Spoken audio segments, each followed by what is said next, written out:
Bueno, vamos a arrancar con la charla de hoy. Hoy la charla se llama ¿Cómo tratar con personas difíciles? Y la verdad que es una charla que me encanta. Me encanta porque a lo largo de toda nuestra vida siempre nos cruzamos con alguna que otra persona que nos hace renegar un poco o que inclusive, ¿no? Hay situaciones que a veces pasan que nos descolocan, que no sabemos qué hacer. Así que quería arrancar este encuentro de hoy contando una historia.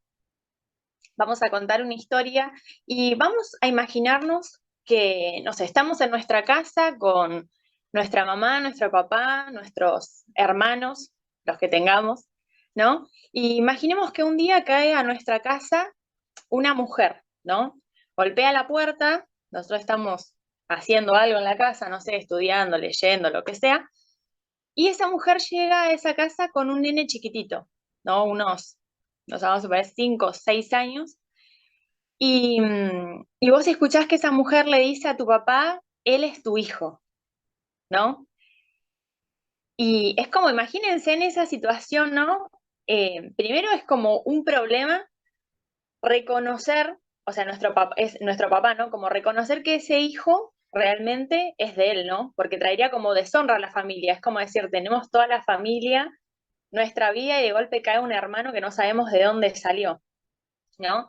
Pero bueno, al final a tu papá no le queda como otra opción que reconocerlo y hacerse cargo de ese nene. Y vamos a suponer que ese nene que llega a la casa somos nosotros, ¿no? Y en el momento en que llegamos a esa casa, todos nos tratan súper mal, ¿no?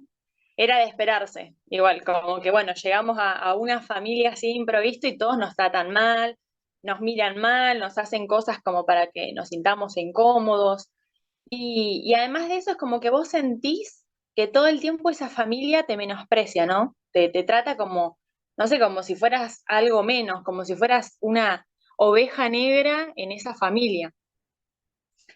Y de golpe, como hay tantos problemas en esa casa, imagínense el contexto de la situación que yo les estoy contando, ¿no? Hay tantos problemas en esa casa y además de que hay problemas, es como que continuamente las personas de la casa te remarcan y te dicen que todo eso es tu culpa, ¿no? Todo lo que está pasando en esa casa es tu culpa y te lo dicen todo el tiempo.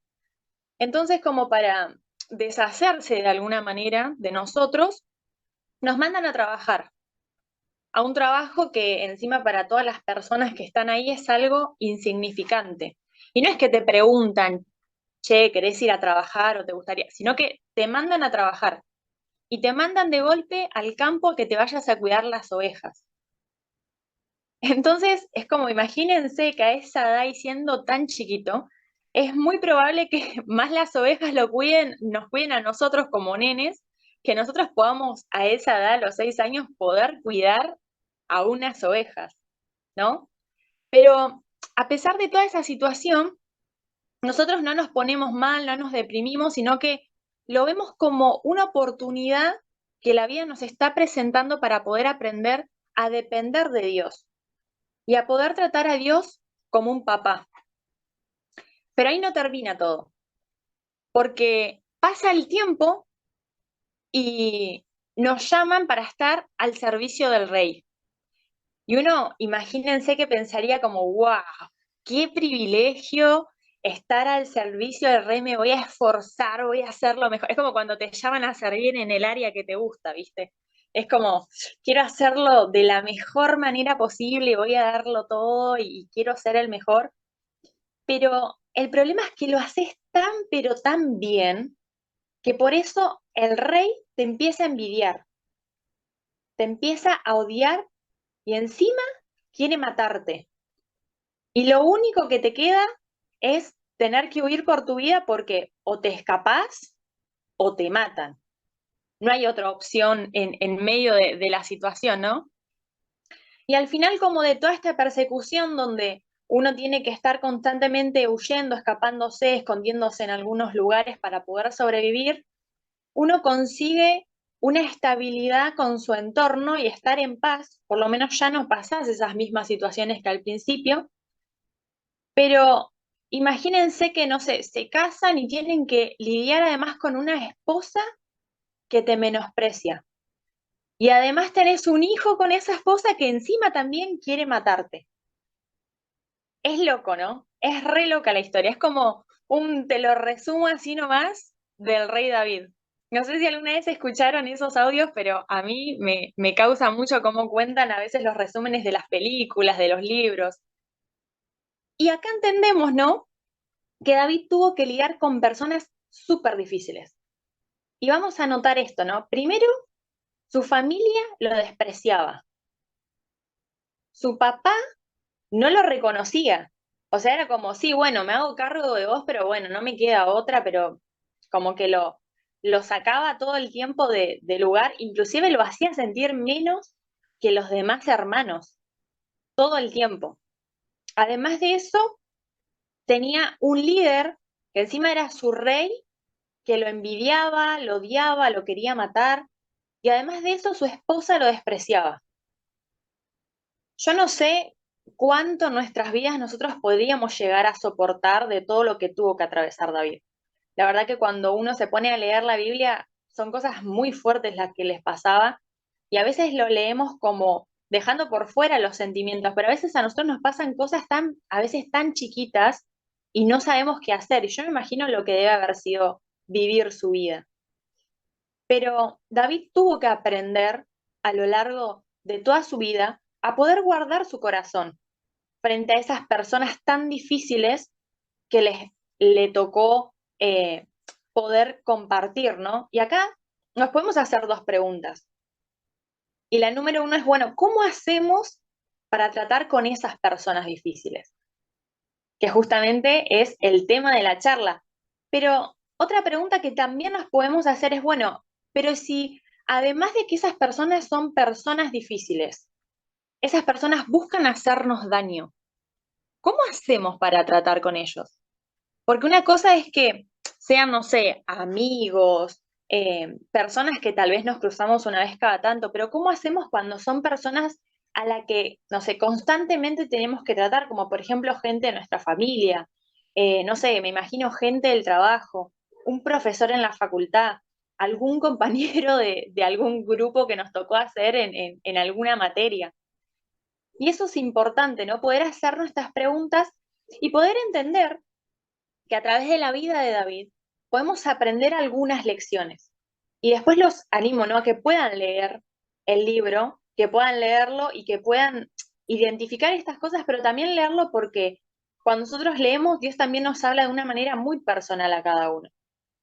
Y lo primero que podemos destacar de estas cosas que David fue haciendo es que primero él tuvo que empezar a trabajar con su identidad.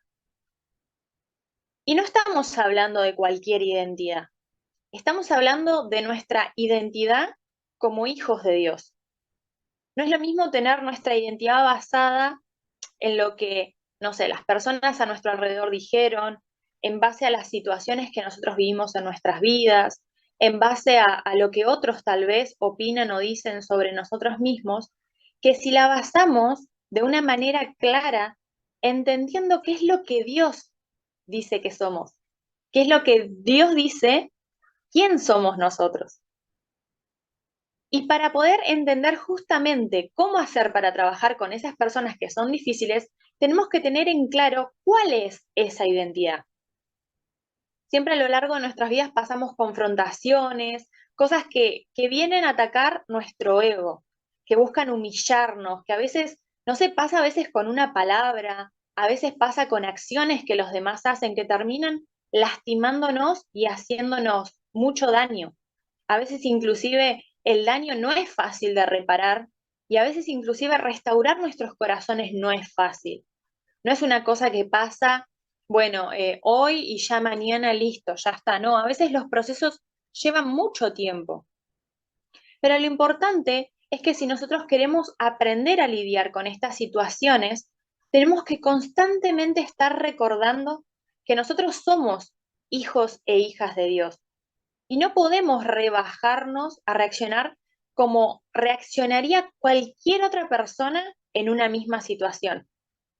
Tenemos que aprender a mirar a las personas como Dios las mira y a través de esa identidad que Dios nos dio como hijos. Imagínense esto. En una parte del relato cuenta que David tuvo la oportunidad de hacerle daño a Saúl, porque Saúl lo había difamado, había buscado matarlo, habían pasado un montón de situaciones, pero sin embargo, cuando David tuvo la oportunidad, cuando estaba, dice, estaba extendiendo su mano para poder hacerle daño, él recordó quién era. David recordó quién era él y quién era Saúl. Y se sintió mal, dice, porque ese comportamiento no estaba a la altura de su llamado. Y podemos leer en Primera de Samuel 24, del 4 al 6, que dice, y estos le dijeron, en verdad, hoy se cumple la promesa que te hizo el Señor cuando te dijo, yo pondré a tu enemigo en tus manos para que hagas con él lo que mejor te parezca. Dice, David se levantó y sin hacer ruido cortó el borde del manto de Saúl, pero le remordió la conciencia por lo que había hecho. Y les dijo a sus hombres que el Señor me libre de hacerle al rey lo que ustedes sugieren, porque todos le decían que lo mate. Dice, no puedo alzar la mano contra él porque es el ungido del Señor. Imaginen esto, Dios te da la oportunidad, Dios te dice, te voy a dar la oportunidad de que hagas con esa persona lo que vos quieras. Yo confío, ¿no?, en que Dios ya sabe lo que vamos a hacer, porque tal vez no le hubiera dado la oportunidad a una persona que sabía que lo iba a matar, o tal vez sí, tal vez fue una prueba que Dios le puso a David para ver qué era lo que realmente David iba a hacer, porque con todas las cosas que le había hecho Saúl estaba como más que justificado si él le quería hacer algo. Pero sin embargo, él no actuó de la misma manera. Él no dijo, le voy a devolver lo mismo a este que me hace esto, que me hizo lo otro, ¿no? Y a veces tenemos como un pergamino de las cosas que a veces pasan en algunas situaciones y nos acordamos de todo, ¿no? Y es como que David dijo, no voy a hacer eso. Y por eso es tan importante entender quiénes somos y vivir a la altura de ese llamado que Dios nos dio. Parte de entender cuál es nuestro llamado, cuál es nuestra identidad, qué es lo que Dios dice de nosotros, se basa en que yo me siente a leer la Biblia y a leerla por completo, aunque a veces no llegue a comprender todo lo que dice la Biblia, pero poder empezar a buscar en la Biblia esas definiciones que se van dando sobre esa nueva identidad que Dios te da, porque hay un cambio desde que vivimos nuestra vida lejos de Dios hasta que llegamos a Dios, reconocemos que Jesús es el Hijo de Dios y tenemos como ese encuentro realmente genuino. Inclusive gente que vivió en la iglesia durante toda su vida llega a un punto en el que uno hace un clic y dice, bueno, a partir de ahora yo me tengo que hacer cargo de mi vida espiritual. Porque ese también es algo que Dios nos demanda, que nos podamos hacer cargo de nuestra vida espiritual y poder entender cuál es el llamado que Dios nos dio y aprender a tratar a las demás personas a través de ese nuevo rol que Dios nos da. Cuando nosotros entendemos cuál es nuestro propósito, cuál es el sentido de nuestras vidas, lo que Dios quiere que hagamos con nuestras vidas, primero dejamos de desviarnos prestando atención a otras cosas que a veces van robando nuestra atención, pero al mismo tiempo nos enfocamos en cumplir ese propósito. Así como les decía hoy, de la mejor manera posible uno quiere darlo todo, hacer lo que mejor uno puede. Y otra cosa muy importante que nos enseña la vida de David es que tenemos que aprender a desechar el arte de lanzar lanzas. Y ustedes van a decir, ¿y qué es eso? Y fíjense una cosa, la Biblia nos enseña que David nunca le devolvió mal por mal a Saúl. David nunca habló mal de él, ni tampoco lo difamó, a pesar de que podría haber dicho barbaridades de cosas. Y esto se debe a un principio básico, un principio espiritual que cuando nosotros devolvemos el mal a esa persona con más mal, ¿no? Nos hacen un daño, entonces yo te hago el doble. Me decís algo, entonces yo te digo más todavía. Vos me gritás, yo grito más fuerte, ¿no? Nosotros nos convertimos en un reflejo de esa persona que no queremos ser. Y es importante que prestemos atención a estas cosas porque Dios nos mandó a que nosotros nos comportáramos reflejando a Dios y no a las personas que de alguna manera nos están lastimando, nos están dañando, o esas personas que a veces nos cruzamos a lo largo de la vida que vos decís, la tiene conmigo, ¿viste? Pasa tal situación, vos te das cuenta que es algo súper repetitivo. Pero lo importante es que nosotros no podemos permitir cultivar en nuestros corazones un sentimiento de venganza. Tampoco nos tenemos que imaginar cómo a la otra persona le duele algo y ponerme contenta porque le pasa algo mal, como decir, ay, mira, te lo merecías, te pasó esto, ah, viste, porque me hiciste lo otro. Nunca buscar eh, cosechar eso en nuestro corazón, porque a veces inclusive los pequeños pensamientos que se nos cruzan por la cabeza empiezan a ser cada vez más grandes y se terminan transformando en un hábito, una manera de pensar y lo establecemos como algo cierto en nuestras vidas. Y algo que me parece increíble, ahora lo vamos a leer también, pero es que a su tiempo es Dios el que se encarga de juzgar el comportamiento de cada uno de nosotros. Imagínense que todos los días cuando nosotros despertamos tenemos como un cheque, ¿no? Bueno, un cheque como la batería del celular. Tenemos un celular con batería, ¿no? Pero es nuestra vida. Todos los días es como si nosotros todas las noches nos enchufáramos a recargarnos y tenemos 24 horas de vida cada día, ¿no? Entonces, imagínense esto. Si con esas 24 horas de vida que tenemos por día, nosotros nos dedicamos en esas horas a hacer cosas que no nos edifican, que no nos hacen bien, a fomentar pensamientos que no son buenos, a y escuchar cosas que no nos hacen bien, vamos a dar como fruto lo que estamos sembrando en nuestros corazones. Y por eso es tan importante también prestar atención a estas cosas. Es importante poder dedicar nuestro tiempo a poder mostrar el amor de Dios y a poder entender y responder como Jesús lo haría. Me acuerdo que una de las primeras veces que empecé a tener clases de discipulado, nos hicieron una pregunta que decía, ¿qué es lo que haría Jesús en ese lugar? Y es como a veces suena como una respuesta media vaga, ¿no? Como si, ¿qué haría Jesús? Bueno, yo no soy Jesús, muchos dicen, ¿no? Yo es verdad, no soy Jesús, pero tengo que aprender a comportarme como Él. Y por eso también está bueno leer la Biblia porque nosotros aprendemos en cada caso qué es lo que Jesús hizo y qué es lo que Jesús también espera de nosotros en esas situaciones.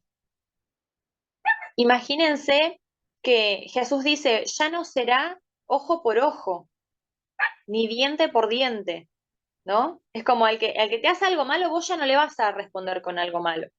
Por eso es tan importante poder aprender justamente a desechar ese arte de buscar dañar a los demás de alguna forma. No de manera consciente, porque a veces tenemos actitudes que dañan a los demás y por eso también está bueno arrepentirnos de lo que hacemos mal. Por eso también uno siente, ¿no? Como que "Ay, hice algo que no estuvo bien, le tengo que pedir perdón, ¿no? Y uno es como que el Espíritu Santo no te deja, ¿viste? Y es como uno diciendo, bueno, estuve mal en esto y poder reconocerlo. Pero hay una pregunta que siempre me hacen cuando hablamos de estos temas, ¿no? Y es como, bueno, pero ¿qué hago cuando hay una persona que nos daña o nos hizo un daño, nos hizo mal, y yo lo perdono, pero esa persona todavía quiere seguir haciéndome daño? Es como sigue ensañada en seguir haciéndome cosas que me lastiman, a pesar de que yo ya le dije, a pesar de que por ahí yo ya le expliqué. Bueno, David también pasó por esto. Y cuando David tuvo la oportunidad de devolverle ese daño a Saúl, no lo hizo.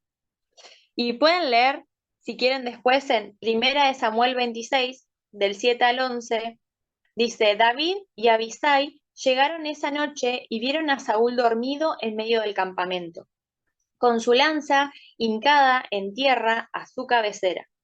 Abner y el ejército estaban acostados a su alrededor. Hoy ha puesto Dios en tus manos a tu enemigo, le dijo Abisai a David. Déjame matarlo. De un solo golpe de lanza lo dejaré clavado en el suelo, y no tendré que rematarlo. No lo mates, exclamó David. ¿Quién puede impunemente alzar la mano contra el ungido del Señor? Y añadió David, y esta parte me encanta, tan cierto como que el Señor vive, que él mismo lo herirá, o le llegará la hora de morir o caerá en batalla. En cuanto a mí, que el Señor me libre de alzar la mano contra su ungido. Solo toma la lanza y el jarro de agua que están en su cabecera y vámonos de aquí. O sea, David no tomó la decisión de vengarse con sus propias manos, aunque muchas veces nosotros queremos como hacer justicia propia, ¿no? Como decir, esto no puede quedar así, tengo que hacer algo, ¿no? Pero fíjense esto, David no hizo eso, sino que David decidió que fuera Dios el que juzgara a Saúl y que fuera Dios el que lo vengue por él mismo. Y esto es re importante y justamente tiene que ver también con esto, con dejar de querer hacerle daño a los demás, que en el momento que pase algo, tengan bien en claro que todos, inclusive nosotros mismos, con esas actitudes que tenemos o con esos comportamientos que tenemos, es que Dios nos va a demandar y nos va a preguntar, ¿por qué hiciste eso? ¿Por qué no se contestaste así? ¿Por qué no lo ayudaste? Y todos vamos a tener que rendir cuentas. Inclusive Dios es justo para darle a cada uno lo que va mereciendo, ¿no? En cuanto a sus actitudes, en cuanto a sus comportamientos, así como también cuando nosotros nos arrepentimos de corazón, Dios también es justo para poder perdonarnos. Otra cosa importante que vemos en la vida de David es que nosotros necesitamos buscar de personas que estén a nuestro alrededor que nos ayuden a llevar esas situaciones difíciles. Nunca es bueno cargar con el peso uno solo. Siempre es bueno tener personas a nuestro alrededor que nos ayuden a llevar esa carga. Primero, ante todo, dejar nuestras cargas a Dios, ¿no? Dejar nuestras cargas a Jesús. Pero también Dios nos hizo en comunidad y en sociedad para poder aprender a llevar las cargas de una manera compartida. Y fíjense que David tuvo a su amigo Jonathan, tuvo un ejército de soldados valientes que dice que lo acompañaban, y hasta a su familia después, la misma familia que durante mucho tiempo la había desechado, lo había menospreciado, lo había tratado como si fuera, no sé, lo peor del mundo, ahora lo buscaba para poder estar con él y para protegerlo. Y estas cosas son las que pasan cuando nosotros no dejamos que la venganza nos consuma, cuando no dejamos que se fomente en nuestro corazón la amargura, el enojo, cuando no dejamos que esos sentimientos aniden en nuestro corazón, porque todos tenemos esos sentimientos, somos personas, lo normal es sentirlo. El problema es cuando pasa de ser un sentimiento o un pensamiento que se nos cruza por la cabeza cuando ya actuamos de esa manera, cuando ya el sentimiento nos controla. Y fíjense esto, cuando uno muestra ser un buen ejemplo, las personas son las que después te van a buscar y te van a decir, por favor, ayúdame, quiero que me guíes, quiero que me enseñes a crecer. Y Dios va a ir añadiendo personas que a través de tu vida, de tu testimonio, de lo que vos pasaste, van a poder ser ayudadas por tu proceso. Porque de eso se tratan los procesos que pasamos. No se trata solo de nosotros, de lo que a mí me pasa, de lo que yo siento, sino como, wow, yo pasé todo esto. ¿Cómo puedo ayudar a otro a que salga de esa situación? A que sepa, por ejemplo, cómo tratar con su familia, que sepa, por ejemplo, cómo relacionarse con estas personas. Y este grupo de amigos, de personas con las que Dios te va a ir rodeando, también se va a convertir en tu familia. Ahí es donde las relaciones también empiezan a ser pulidas, ¿no? Donde empieza a ver roces, a ver situaciones, pero lo lindo de ese grupo de personas, ese grupo de amigos, es que es un grupo de confianza, un lugar donde uno se puede sentir protegido en tiempos difíciles, un lugar donde uno no sienta vergüenza por decir, ay, me pasó tal situación y no lo quiero contar porque a ver qué van a pensar de mí. Poder dejar de lado un poco todos esos prejuicios y decir como, bueno, chicos, me pasó esta situación, por favor oren por mí, porque esa es la finalidad última, poder ayudar a los demás. Y algunos consejos, ¿no? Como para poder pasar un poco en limpio todo esto. Número uno, anoten ahí. El primero es poder usar todo lo que Dios nos dio para que estén a disposición del otro. Siempre la manera en la que tratamos con los demás habla muchísimo de nosotros. Por ejemplo, no es lo mismo que, eh, no sé, venga una persona y yo ya esté con cara así de que, oh, otra vez vino este y me lo tengo que, ¿no? No, yo tengo que ser amable, hablarle bien, ¿no? También tenemos que aprender a escuchar a la gente. Eso es algo importantísimo. Si en algún momento ustedes quieren acompañar a alguien, hay que aprender a escuchar, no es tanto hablar. No se trata solo de mí, de lo que yo quiero, de lo que a mí me pasa. ¿Cuántas veces nos tomamos el tiempo de preguntarle al otro, che, ¿cómo estás? Che, ¿estás bien? ¿Puedo orar por vos? ¿Hay algo en lo que te pueda ayudar? Hay que salir un poco de ese egoísmo de solamente pensar en las situaciones que yo vivo y también poder empezar a pensar en nosotros, porque todos pasamos situaciones de diferentes maneras. Número tres, aprender a mantener la calma. No importa en la situación en la que estemos, tenemos que poder aprender a calmarnos. Fíjense esto, cuando pasan las situaciones fuertes, cuando pasan esas situaciones, es cuando realmente también se evidencia cómo somos, cómo nos comportamos. En el momento en que te enojaste y quisiste revolear todo, esa es tu verdadera personalidad. No es la que está contenta, saludando, ay, hola, no, no es esa. Entonces, poder ser consciente de las cosas que tenemos que trabajar nos ayuda un montón a poder lidiar con esas personas, porque esas personas, aunque parezcan malas personas, que uno dice, ay, qué mala persona, no, no son malas personas, son personas que también están siendo transformadas, están siendo procesadas, algunas conocen de Cristo, otras no, pero son personas igual que vos que tienen defectos y que tienen virtudes. Número cuatro, aprender a ser respetuosos. Aprender también, número 5, a poner límites. Los límites son claves para poder aprender a lidiar con personas difíciles. Si una persona a mí me grita, me trata mal, yo no puedo permitir que esa persona me trate así. Entonces, con mucho amor, con mucha calma y con mucho respeto, poder decir, a mí por favor, no me grites. Y poder establecer qué sí y qué no permitimos, qué sí y qué no dejamos entrar a nuestro corazón. Número 6, aprender a ser conscientes de nosotros mismos y del lugar que estamos ocupando. Y número 7, no tomarnos nunca nada como si fuera algo personal. No es que la persona a propósito me lo está haciendo a mí. No, la persona se comporta así con todos. No es con vos, es con todos. La persona se comporta así porque cree que está bien.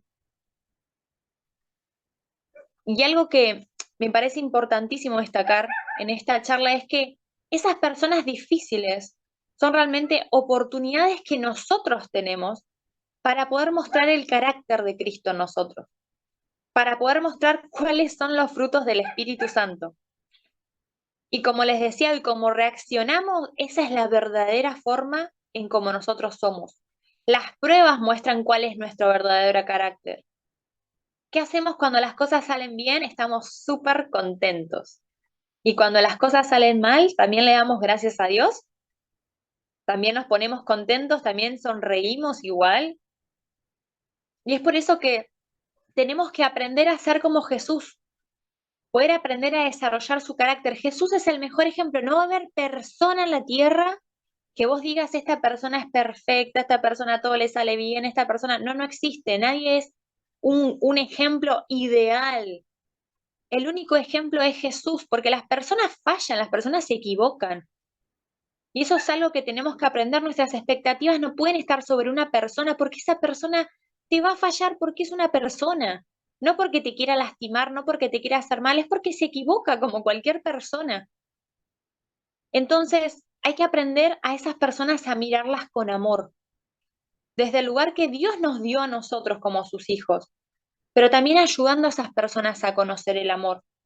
Pues la palabra dice, ¿qué recompensa tenés si vos solamente amás a los que amás? Y algo que me encanta es pensar en esto.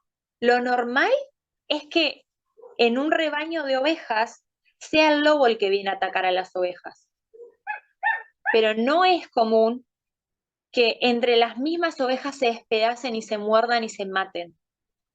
Y es una imagen que me encantaría que la puedan tener clara en su cabeza en el momento que nos pasan estas situaciones, inclusive con personas cristianas. No es que, ay, no, porque es cristiano no me va a pasar nada. No, porque es persona. No importa si es cristiano o no es cristiano. No estamos acá para juzgar por qué el otro hace o no hace. Ayudemos, si vemos que está fallando, ayudemos a que cambie. Después está en la otra persona decidir si realmente quiere cambiar o no.